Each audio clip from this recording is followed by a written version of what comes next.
कैसे हैं आप सब। मैं सीए गुरु गुप्ता आप सबका स्वागत करता हूं हमारे आज के इस सेशन पे। दोस्तों, जैसा कि हमने पिछले सेशन पे डिस्कस किया था, rules related to what delivery of goods which is very much different from the transfer of ownership of goods, right. Okay, तो आज का सेशन जो है वो पिछले सेशन के कंटिन्यूएशन पे है। तो जो चीजें रह गई थी पिछले सेशन पे, उस सेशन को हम यहाँ पे आज के इस सेशन पे कवर करेंगे, ठीक है।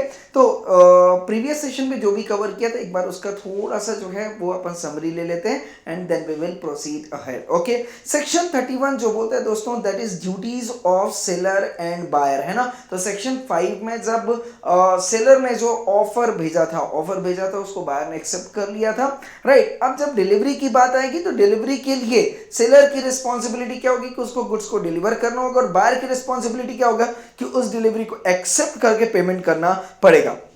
तो पेमेंट और जो डिलीवरी है, सेक्शन 32 बोलता है कि हैंड इन हैंड होनी चाहिए, मतलब एक साथ होनी चाहिए। यस सुनो, सेक्शन 33 ये डिलीवरी की बात कर रहा था। डिलीवरी की बात ये हो रही थी कि या तो फिजिकली डिलीवरी हो जाएगी, यस सुनो, यस। दूसरा जो बोल रहा था, या तो एक्नॉलेजमेंट की बात है या ऑथराइज टू होल्ड होना चाहिए। Okay, effect of part delivery का मतलब क्या था, इन अगर प्रोग्रेस था तो उसे ऐसे ही मान लेना जैसे कि पूरी की पूरी डिलीवरी हुई है, और अगर वहां पे इंटेंशन टू सीवरिंग था तो जो डिलीवर हुआ है वही एक्चुअल डिलीवरी माना जाएगा, जो रिमेनिंग स्टॉक में है उसकी डिलीवरी नहीं मानी जाएगी। यस और no.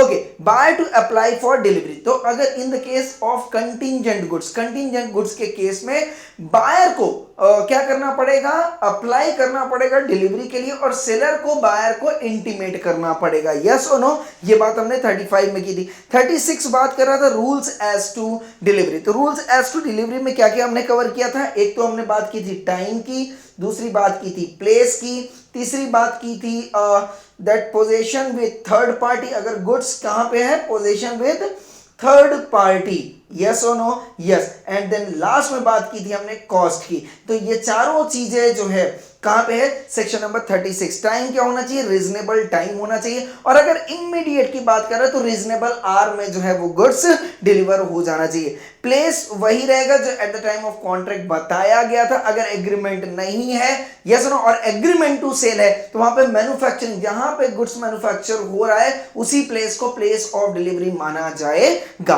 Okay, position with third party, अगर गुड्स थर्ड पार्टी के पोजीशन में है, राइट, यस, तो इस केस में क्या होगा, उसको इंटीमेट करना पड़ता था, तभी डिलीवरी जो है वो बायर को मानी जाती थी। एंड कॉस्ट के केस में क्या हो रहा है दोस्तों, कॉस्ट के केस में ये बोला जा रहा है कि जो वो सारी कॉस्ट जो up to the stage of deliverable state है, वो सारी की सारी कॉस्ट जो है वो सेलर बोर्न करेगा, बाकी की सारी कॉस्ट जो है वो बायर बोर्न करेगा।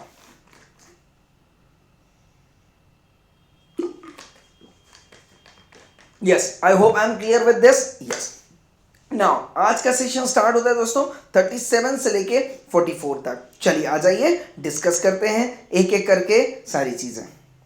नाउ दोस्तों, सेक्शन 37 बोलता है कि अगर पार्टी है ए सेलर एंड पार्टी है बी बायर, ओके, और ए ने बी को ऑफर किया हुआ था, ओके, और इसने एक्सेप्ट कर लिया था, पर डिलीवरी करते वक्त क्या करते वक्त, डिलीवरी करते वक्त रॉन्ग क्वांटिटी डिलीवर हो गई।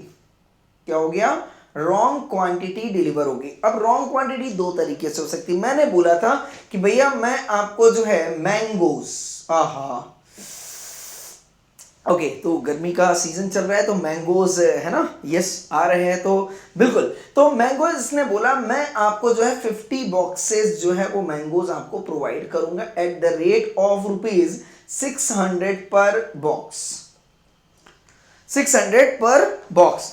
तो कितना हो गया दोस्तों, 6 5 30 1 2 3 30,000 रुपीज का ये डील हो रहा था। ओके, अब जब आपने ऑफर दिया तो आपने 50 बॉक्स मैंगोज का दिया था, बट जब आपने डिलीवरी की तो अब इस केस में क्या हो सकता है दोस्तों, डिलीवरी के वक्त दो चीजें हो सकती है। डिलीवरी के वक्त दो चीजें हो सकती है। नंबर 1, कि आपने जो डिलीवरी बोला था करने को 50, या तो एक केस वन ये हो सकता है कि आपने 50 बोला था और आपने 40 डिलीवर कर दिया हो, और केस टू हो सकता है कि आपने 50 बोला हो और आपने 60 डिलीवर कर दिया। बोलो हाँ या ना? यस। अब इस केस में जो है वो डिलीवरी के क्या रूल्स हैं वो कौन बताएगा दोस्तों? सेक्शन नंबर 37 बताएगा। तो 37 पे आके हम देखते हैं एक बार, देखिए जरा। Where the seller delivers to the buyer a quantity of goods, पहला क्या बोल रहा है? Less than he contracted to sell. तो देखो यहाँ पे इसने कॉन्ट्रैक्ट किया था इतने सारे मैंगोज का, बट उसने भेजे छोटे से, थोड़ी सी क्वांटिटी भेजी उसने, है ना? तो इस केस में क्या हो सकता है? बायर या तो, बायर के पास ऑप्शन है, बायर या तो पूरा का पूरा गुड्स रिजेक्ट कर सकता है कि भैया नहीं चाहिए, ओके। और दूसरा, if buyer accept the goods, तो दूसरा ऑप्शन ये हो सकता है कि या तो एक्सेप्ट कर लेगा, चलो कोई बात नहीं, आ गया भाई। तो अगर एक्सेप्ट करेगा तो बात आती है कि किस रेट पे एक्सेप्ट करेगा, क्योंकि आपने जो डीलिंग की थी 30,000 की तो 30,000 तो इसके लिए वो देगा नहीं। तो वो बोले साहब जो कॉन्ट्रैक्ट रेट रहा होगा, मतलब जो भी, मान लो आपको 40 बॉक्सेस आए थे और कॉन्ट्रैक्ट रेट रहा होगा 600 का, तो 24,000 जो है वो पे करेगा एंड डिलीवरी ले लेगा। तो बायर के पास इस केस में दो ऑप्शन होते हैं, याद रखिएगा दोस्तों। अगर लेस देन क्वांटिटी डिलीवर हो रहा है, क्या हो रहा है? लेस देन क्वांटिटी डिलीवर हो रहा है, तो यहां पे बायर जो है क्या कर सकते हैं? या तो रिजेक्ट कर सकता है और या तो एक्सेप्ट करेगा। पर एक्सेप्ट करेगा तो वो 30,000 नहीं पे करेगा, क्या पे करेगा? Contract rate. कॉन्ट्रैक्ट रेट कितना था? 600 and multiplied by 24। I hope I am clear with this. Yes. पर सेकंड सिचुएशन ये आती है कि अगर बायर सेलर डिलीवर कर रहा है larger than he contracted to sell, तो इसने बोला था भैया मुझे इतने मैंगोस चाहिए, बट उसने भेज इतने दिए। 40 की बात की थी, उसने कितना भेज दिया? 60 भेज दिया। अब ये क्या करेगा? बायर या तो इसको क्या कर दे? रिजेक्ट कर दे।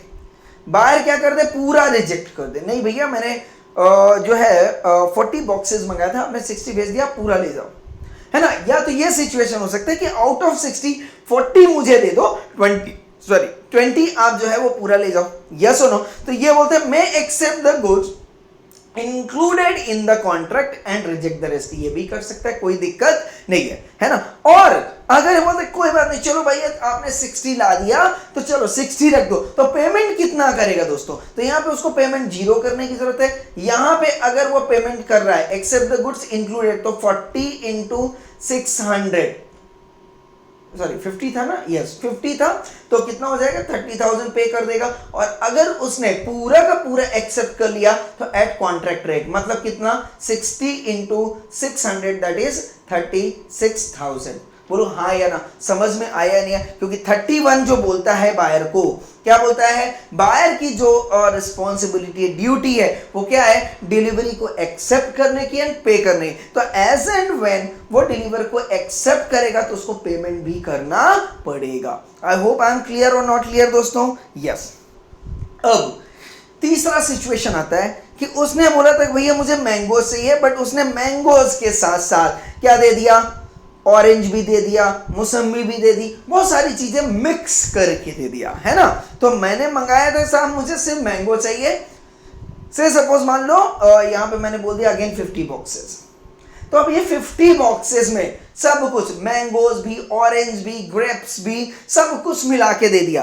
तो ना अब बायर क्या करेगा? तो बायर या तो एक्सेप्ट कर सकते, चलो बात कोई दिक्कत नहीं साहब आ गया, बट मैं एक्सेप्ट द गुड्स। बट अगर ये पूरा एक्सेप्ट कर लेगा, ट्राई एंड अंडरस्टैंड दैट, तो इस केस में प्रॉब्लम आ जाएगा दोस्तों कि मौसम्बी एंड ऑरेंज के कॉन्ट्रैक्ट रेट की तो बात हुई नहीं थी। यस और नो? तो किस पे अमाउंट पे जो है वो पे करना पड़ेगा? तो अगेन मैं वहां पे बोलूंगा जो प्राइस होगी एग्रीड प्राइस हो। तो इन द केस अगर ऐसे गुड्स आ जाते हैं बायर के पास, तो बायर जो है इंटीमेट करेगा सेलर को कि भैया ऐसा ऐसा भेजा है, बट एज सच आपकी कोई ऑरेंज एंड मौसम्बी के कॉन्ट्रैक्ट रेट की बात नहीं हुई। तो उस समय एग्रीड प्राइस जो भी होगी उस पे वो जो है डील कर लेंगे, अगर बायर एक्सेप्ट करता है तो। अदरवाइज बायर के पास ऑप्शन है मैं accept the goods which are in accordance with the contract and reject the rest. तो कहने का मतलब वो मैंगोज ले लेगा, बाकी का जो है वो रिजेक्ट कर देगा। कॉन्सेप्ट क्लियर है या निकला? और जितने भी मैंगोज उतने लिए हैं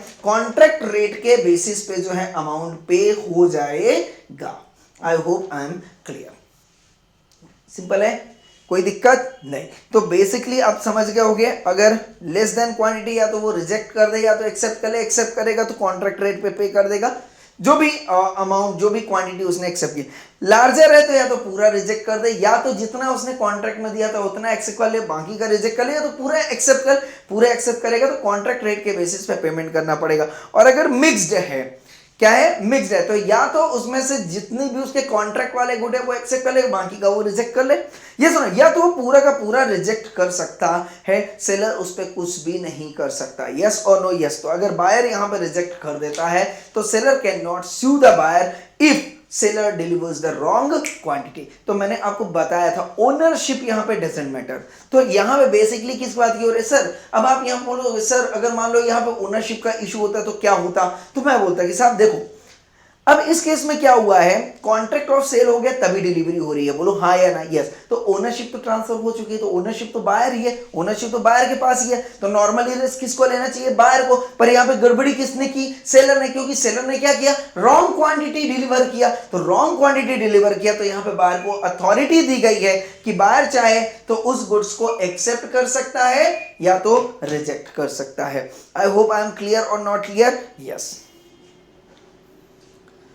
कोई दिक्कत? बहुत बढ़िया। अब दोस्तों आता है एक डिलीवरी मैंने आज बताई आपको 37। नॉर्मल डिलीवरी का रूल क्या था? 36, जो बताएगा time, place, cost and if the goods are in position with third party, तो उस केस में डिलीवरी का पोजीशन क्या होगा? 36 बताएगा। क्लियर है या नहीं क्लियर? कंटिंजेंट गुड्स के केस में जो है डिलीवरी के लिए बायर को जो है अप्लाई करना पड़ेगा एंड सेलर ने बायर को जो है इंटीमेट करना पड़ेगा। क्लियर और नॉट क्लियर? 33 नॉर्मल डिलीवरी कब मानी जाती है ये 33 बताता है। I hope I am clear everyone? Yes. Now अब ये बोलते हैं सब इंस्टॉलमेंट डिलीवरी क्या होती है। Now see understand that thing. Now suppose seller A है, नाउ ये जो है बी है, ओके। अब ए के यहां पे ट्राई अंडरस्टैंड, ए के यहां पे बहुत सारे, सेम एग्जांपल ले रहा हूं, मैंगोज थे, ओके। अब ये सारा मैंगोज जो है वो एक साथ नहीं जा सकता था, ये सुनो। तो इसने बोला मेरे को ना जो है से सपोज 1000 या 10,000 बॉक्सेस जो है वो मैंगोज चाहिए।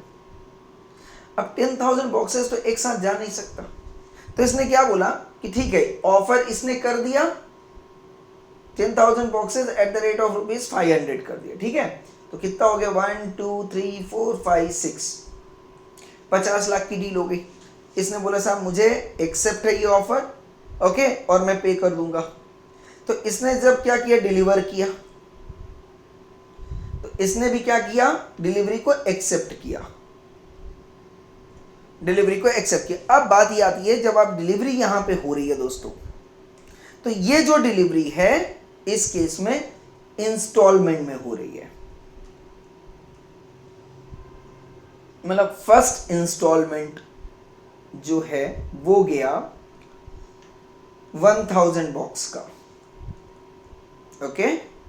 यहां पे ये गाड़ी थी, ओके। तो ये 1000 बॉक्स का गया। सेकेंड इंस्टॉलमेंट गया अगेन 1000 बॉक्स का। अब डिलीवरी तो ये कर रहा था, try and understand that, delivery ये कर रहा था कौन? सेलर। बायर जो है इसका बोला साहब ठीक है, बायर ने इसका पेमेंट कर दिया और इसको एक्सेप्ट भी कर लिया, पर इस केस में buyer not paid but accepted. Third instalment,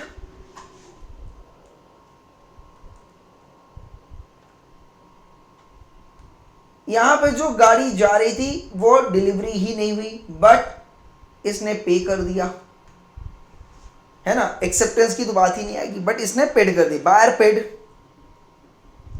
है ना। तो बायर को लगा कि भाई ये डिलीवरी आ रही है इंस्टॉलमेंट में, थर्ड इंस्टॉलमेंट भी आ जाएगा, तो इसने पे कर दिया बट डिलीवर नहीं हुआ। अब इस केस में क्या होएगा कि बायर या सेलर के पास क्या राइट्स एंड ड्यूटीज रहेंगे related to what deliveries, right. तो इस केस में जब फर्स्ट इंस्टॉलमेंट आ रहा था दोस्तों, तो यहां पे इसने डिलीवर भी कर दिया, और इसने पेमेंट भी कर दिया, एक्स पे कर दिया, यहाँ पे कोई दिक्कत ही नहीं है। पर सेकंड इंस्टॉलमेंट में अगर आप देखेंगे तो इसने तो अपनी ड्यूटी निभा दी, डिलीवरी कर दिया, मतलब सेलर ने अपनी ड्यूटी निभा दी, पर बायर ने अपनी ड्यूटी नहीं निभाई। अब जब बायर अपनी ड्यूटी नहीं निभाएगा तो सेलर के पास ऑप्शन आ सकता है कि वो कॉन्ट्रैक्ट को क्या कर दे, रिजेक्ट कर दे, कॉन्ट्रैक्ट को क्या कर दे, रिजेक्ट कर दे, या claim for damages, claim for damages. Yes और नो आ जाएगा कि नहीं आ जाएगा? बिल्कुल आ जाएगा। अब थर्ड इंस्टॉलमेंट में सेलर ने डिलीवरी नहीं की, बायर ने पे कर दिया, तो इस केस में क्या बायर के पास भी राइट रहेगा कॉन्ट्रैक्ट को रिजेक्ट करने का या सेलर से जो है कंपनसेशन क्लेम करने का?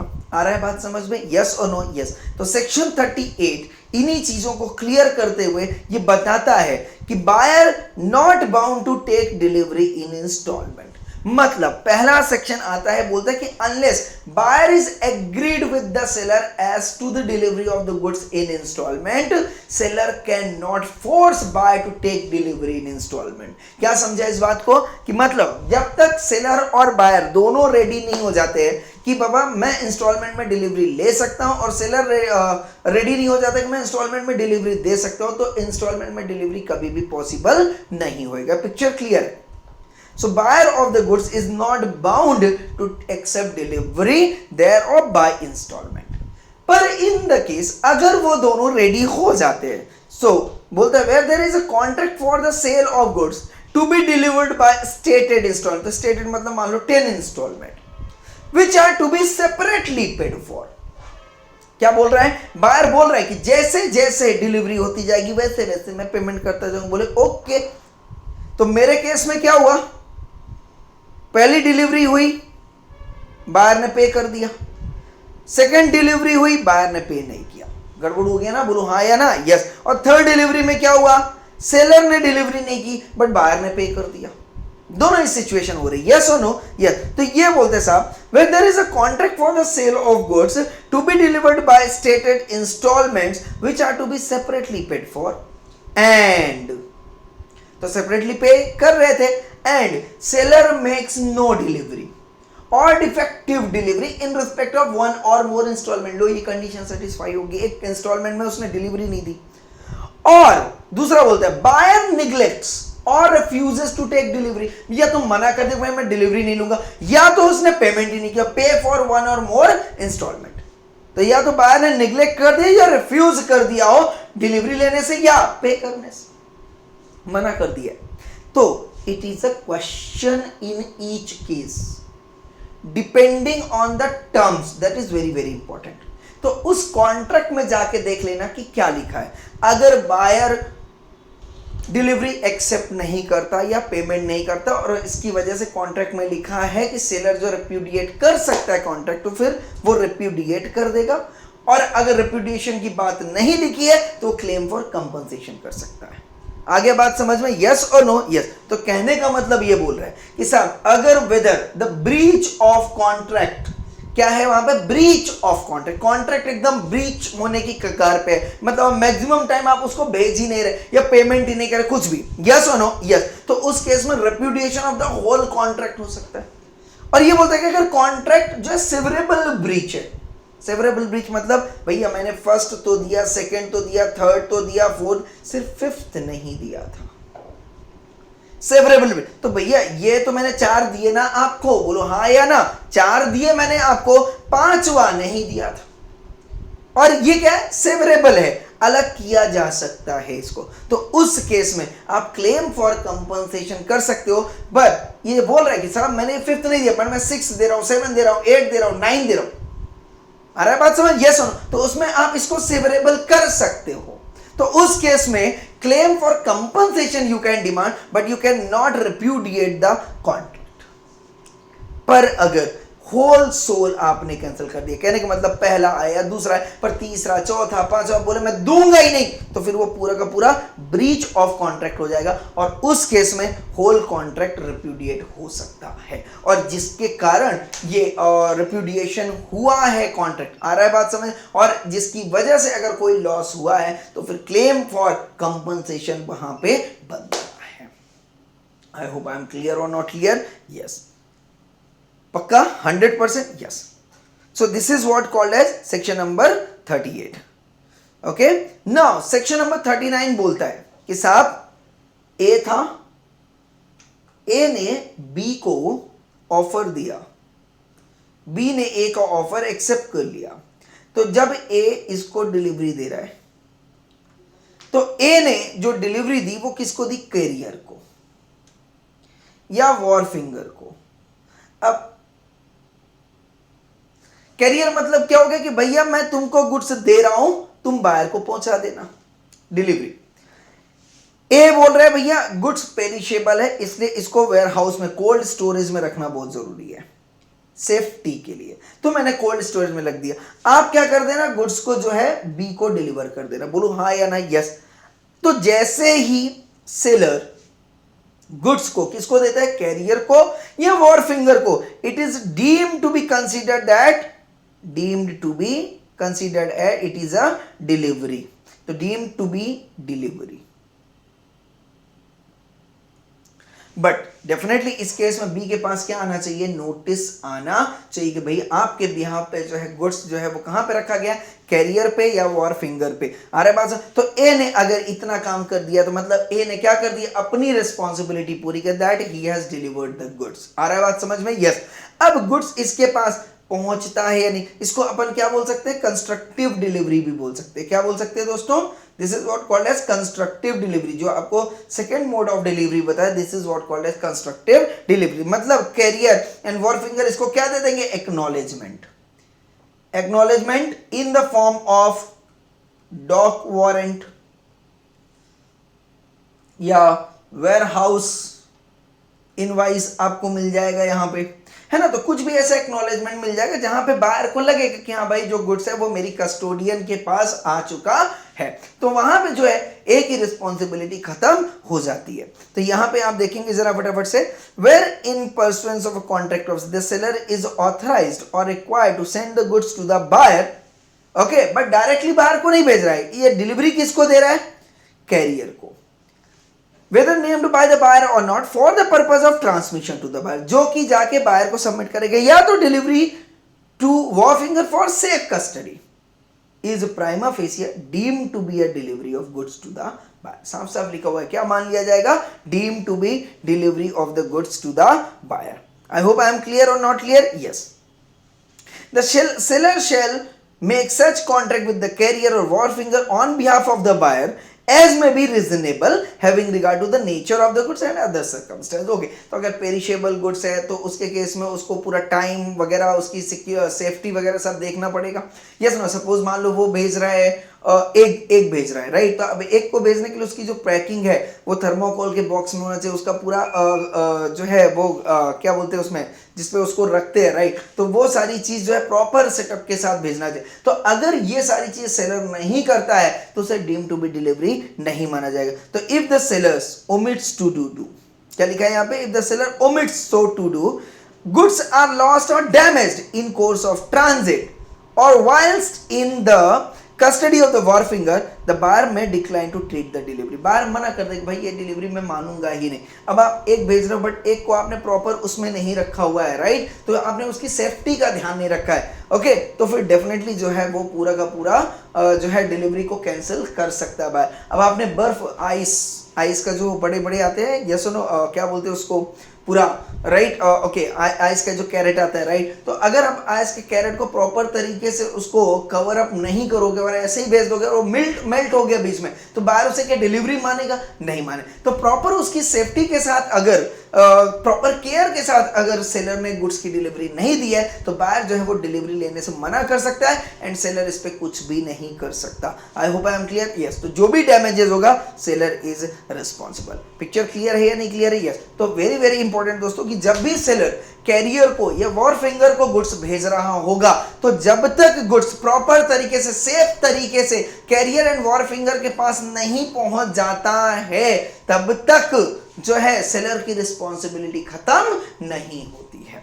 यस और नो? यस। अच्छा, बायर के पास क्या हक है कि जब सेलर गुड्स भेज रहा हो तो उस समय उसको चेक कर लिया जाए? यस, ये देखिए यहां पे बोल रहा है Buyers has right of examining the goods. क्या बोल रहा है? Before where the goods are delivered to the buyer where he has not previously examined, उसने पहले चेक न किया तो he is not deemed to have accepted them unless and until he has had a reasonable opportunity of examining. तो जब भी seller delivery करने के लिए गुड्स को रेडी किया हुआ है तो उसने एक बार बायर से पूछना जरूरी है कि भैया देखो मैंने जो है गुड्स प्रॉपर तरीके से पैक कर दिया है, डिलीवरेबल स्टेट में है, आप आके एक बार इसको एग्जामिन कर लो। तो अगर ये चीज आपने अपॉर्चुनिटी बायर को नहीं दी है ना, तो बायर जो है बाद में इस गुड्स की डिलीवरी को एक्सेप्ट करने से मना कर सकता है। वो ये बोल सकते हैं कि मैंने अभी एग्जामिन नहीं किया था गुड्स को, तो मैं अगर इसमें कुछ गुड्स डैमेज हुए तो इसकी रिस्पॉन्सिबिलिटी मैं नहीं लूंगा, सेलर को लेनी पड़ेगी। पर अगर सेलर ने बायर को प्रॉपर रीजनेबल अपॉर्चुनिटी दी थी कि भैया आओ आके चेक कर लो, ओके मैंने अपनी तरफ से अच्छे से गुड्स जो है वो पैक कर दिया, पार्सल करने जा रहा हूं, बायर ने बोला ओके मुझे भरोसा है, तो इस केस में फिर जो रिस्पॉन्सिबिलिटी होगी वो बायर की होगी। आई होप आई एम क्लियर और नॉट क्लियर? यस, पक्का है? 100% श्योर? यस। ओके, तो यहां पे मैंने आपको जैसे बताया था, राइट? यस। तो इस केस में अगर कैरियर एंड वॉरफिंगर को गुड्स भेजा जाएगा तो वहां पे जो बायर के साइड से एग्जामिन करने की जो पावर है वो कैरियर एंड वॉरफिंगर के पास भी आ जाएगी और कैरियर एंड वॉरफिंगर भी जो है उस गुड्स को एग्जामिन कर सकते हैं on behalf of buyer. I hope I am clear? Yes. Okay, unless otherwise agreed goods are send by a route involving sea route. अगर सी ट्रांजिट हो रहा है, राइट, तो उसकी इंश्योरिटी की बात जिसको हम बोलते हैं ट्रांजिट इंश्योरेंस। तो अगर ये ट्रांजिट इंश्योरेंस की कॉस्ट जो है वो सेलर ने करवाई है, इंश्योरेंस करवाया है, तो इस चीज की नोटिस जो है वो बायर को आनी चाहिए। या सुनो, और अगर सेलर ने इस चीज की नोटिस बायर को नहीं दी है, right, the good shall be deemed to be at his risk. तो किसका रिस्क होगा यहाँ पे? सेलर का रिस्क होगा। कॉन्सेप्ट समझ में आ रहा है क्या? यस। तो अगर गुड सी ट्रांजिट से आ रहा है, कहां से आ रहा है दोस्तों? सी ट्रांजिट से आ रहा है, तो इंश्योरिटी, उसके इंश्योरेंस की बात जो है वो सेलर करेगा, 100% करेगा। पर ये जो सी ट्रांजिट से आ रहा है तो इस चीज की जो नोटिस है वो किसको देना चाहिए? बायर को देना चाहिए। तो बायर उसको पता होना चाहिए कि उसका गुड्स जो है वो सी ट्रांजिट, सी रूट से आ रहा है। अगर बायर ने ऐसा नहीं किया और गुड्स में अगर कोई भी डैमेज हुआ और उसने इंश्योरेंस नहीं लिया हुआ है तो who will take the risk? Seller will take the risk. I hope I am clear? Yes. और अगर सी रूट से भेज रहा है और सेलर ने बायर को इंटीमेट कर दिया है, ओके, और बायर को कोई भी प्रॉब्लम नहीं है, तो उस केस में अगर इंश्योरेंस नहीं हुआ है तो उसका पूरा का पूरा जिम्मेदारी कौन ले लेगा? बायर ले लेगा। और अगर आपने सी ट्रांजिट में इंश्योरेंस किया हुआ है तो फिर ना सेलर का रिस्क ना बायर का रिस्क, किसका रिस्क हो जाएगा? इंश्योरेंस का risk. I hope I am clear और नॉट क्लियर? यस, बहुत बढ़िया। पिक्चर क्लियर है? यस। अब ये बोलते साहब, अगर सेक्शन 40 बोलते हैं risk where goods are delivered at distance place, दूर से आ रहा है गुड्स, ओके, इसमें सी रूट भी इन्वॉल्व है, कोई दिक्कत नहीं। When the seller of the goods agree to deliver them at his own risk, seller बोलते हैं कि भैया कोई टेंशन नहीं है, मैं भेज रहा हूं। से सपोज मैंने बोला दिल्ली से मैं पुणे गुड्स भेज रहा हूं, तो डिस्टेंट प्लेस है, ये सुनो पास में नहीं है, आजू बाजू में।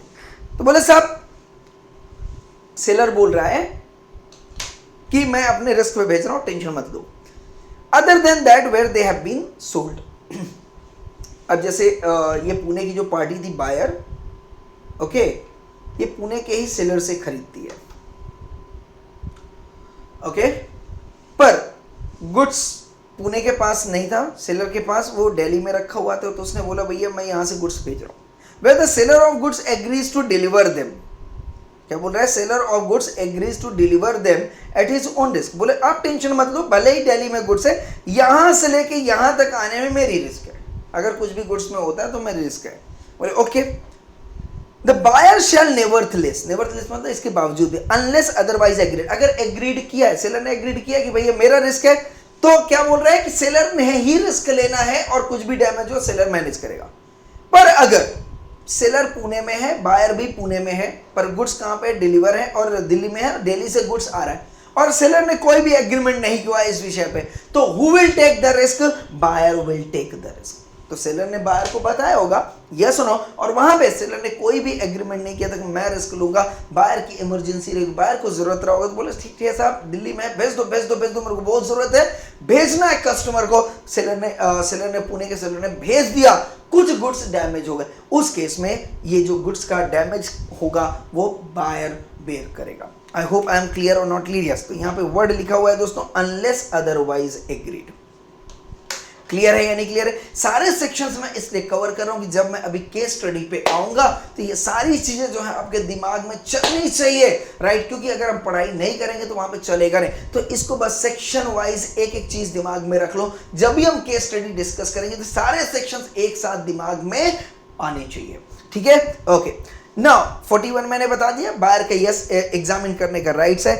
42 बोलता है एक्सेप्टेंस, कब माना जाएगा कि बायर ने एक्सेप्ट कर लिया। सेक्शन 31 बोलता है कि जैसे ही सेलर ने डिलीवर किया है गुड्स, बायर ने एक्सेप्ट करना चाहिए। तो ये बोलते साहब अगर आपने एक्सेप्ट नहीं किया तो एक्सेप्ट नहीं किया या एक्सेप्ट किया ये कैसे पता चलेगा? तो बोले साहब buyer is deemed to have accepted.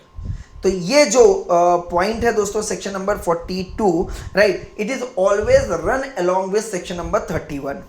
ये पिक्चर क्लियर रखिएगा। यस, तो सेक्शन 31 बोलते हैं साहब कि अगर सेलर डिलीवरी के लिए रिस्पॉन्सिबल है तो जो बायर है वो एक्सेप्टेंस के लिए रिस्पॉन्सिबल होगा, और एक्सेप्टेंस के लिए रिस्पॉन्सिबल होगा, ठीक है, पर एक्सेप्ट किया ये कैसे माना जाए? तो ये बोले साहब 42। तो बायर अगर सेलर को इंटीमेट कर देता कि हाँ भैया मिल गया, तो buyer is deemed to accept the goods. Number 2, when the goods have been delivered to him and he does any act in relation to them which is inconsistent with the ownership of the seller, मतलब इसने बोला नहीं phone करके, बस उसने जो bundles आए थे उसका धागा वगैरह कट कर दिया, उसको अनपैक कर दिया, तो उसका अनपैक करना भी गुड्स को क्या मान लिया जाएगा? याद रख लीजिएगा इस चीज को, अनपैक कर देना भी क्या मान लिया जाएगा? डीम टू बी डिलीवर, मतलब buyer has take the delivery of goods. तीसरा, ना ही बायर ने रिस्पॉन्ड किया, रिप्लाई किया कि भैया मुझे गुड्स मैंने एक्सेप्ट कर लिया। दूसरा, ना ही उसने कट वगैरह किया, एज इट इज रखा रहा। सेलर ने बोला था भाई जैसे ही आपको गुड्स मिल जाए मैं यहां से डिलीवरी भेज रहा हूं, 10 दिन के अंदर आप मेरे को जो है रिप्लाई कर देना।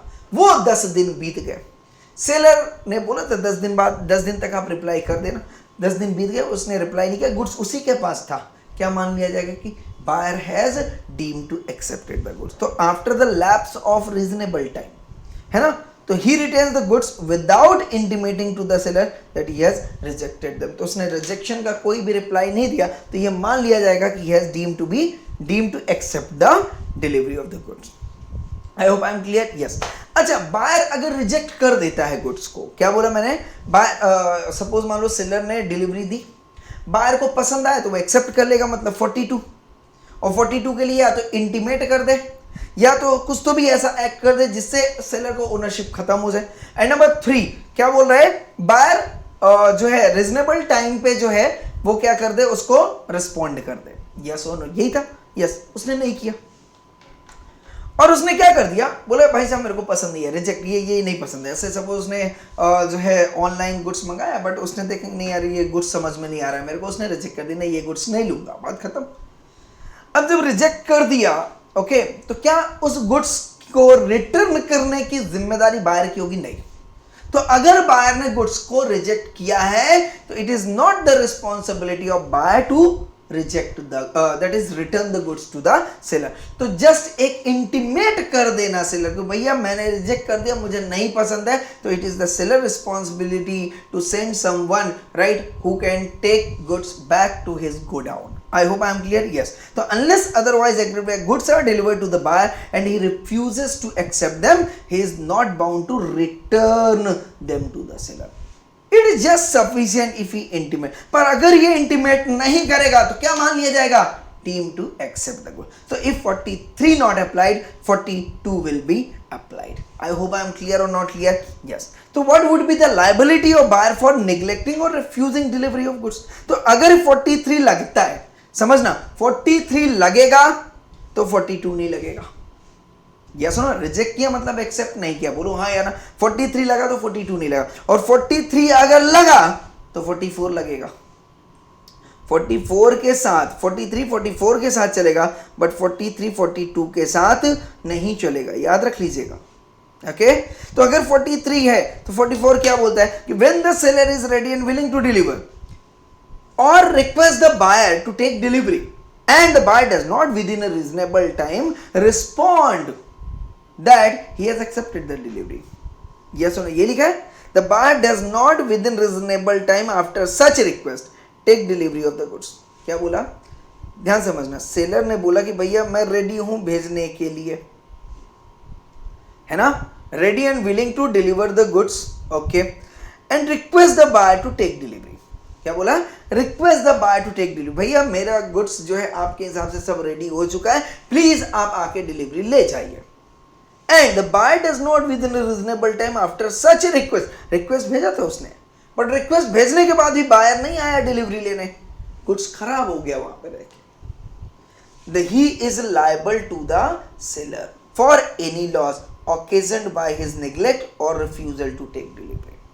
तो कहने का मतलब अगर कॉन्ट्रैक्ट ऑफ सेल हुआ है, ऑफर गया है, एक्सेप्ट हुआ है, पेमेंट हुआ है, पर जब सेलर डिलीवरी दे रहा था तो बायर ने डिलीवरी लेने नहीं आया, even after sending request to the buyer कि भैया आपका पार्सल रेडी, प्लीज आप अपना पार्सल कलेक्ट कर लीजिए, वो नहीं आया और गुड्स वहीं पे खराब हो गया, तो it is the responsibility of buyer, right, to bear the damages. So if any loss occasioned by his neglect or refusal to take delivery, also for a reasonable charge for the care and custody of the good. तो कहने का मतलब उस time तक जो भी उसका rental charges होगा, सेलर जो है वो गोडाउन का रेंटल चार्जेस जो है बायर से कलेक्ट कर सकता है.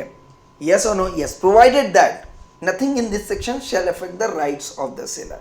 तो राइट्स ऑफ द सेलर कभी भी अफेक्ट नहीं होगा. अगर बायर की गलती है तो सेलर के जो राइट्स हैं वो क्लेम कर सकता है. यस और नो, वेयर द नेग्लेक्ट और refusal of the buyer to take delivery amounts to repudiation of the contract. तो कहने का मतलब उस केस में जो राइट्स ऑफ द सेलर के मतलब जो ऑब्लिगेशन थी सेलर की, वो बोले भैया तुमने डिलीवरी ही एक्सेप्ट नहीं की, राइट, तो इसमें मेरी कोई जवाबदारी नहीं है, आगे की चीजें मैं नहीं भी कंटिन्यू करूं तो आप मुझे सू नहीं कर सकते हो, बिकॉज जो मैंने डिलीवरी दी थी आपने डिलीवरी एक्सेप्ट नहीं की है. तो राइट्स ऑफ द जो सेलर रहेगा वो एज इट इज रहेगा, रेप्यूडिएट करने का contract, he can repudiate the contract. इसका मतलब क्या हो जाएगा कि जो ऑब्लिगेशन थी सेलर की वो अब पूरी करने की उसे जरूरत नहीं पड़ेगी. तो इसी के साथ दोस्तों हमारा ये डिलीवरी ऑफ गुड्स के सारे रूल्स कवर होते हैं. अब हमारे पास सिर्फ एक पॉइंट बचा हुआ है, दैट इज अनपेड सेलर. तो अनपेड सेलर स्टार्ट करने के बाद इससे रिलेटेड जितने भी केस स्टडी थे दोस्तों वो कल हम डिस्कस करेंगे, नेक्स्ट सेशन पे डिस्कस करेंगे. ठीक है, तो इस सेक्शन को अच्छे से पढ़ लीजिएगा, क्योंकि अब इसी नॉलेज के साथ केस स्टडी मतलब पूरा का पूरा दिमाग का एनालिसिस करने वाले हैं. ठीक है, so be ready guys for those case studies which is going to conduct, but remember you have to do your homework, you have to just go through with these sections once again. Okay, chalo, thank you so much, thank you everyone, God bless you.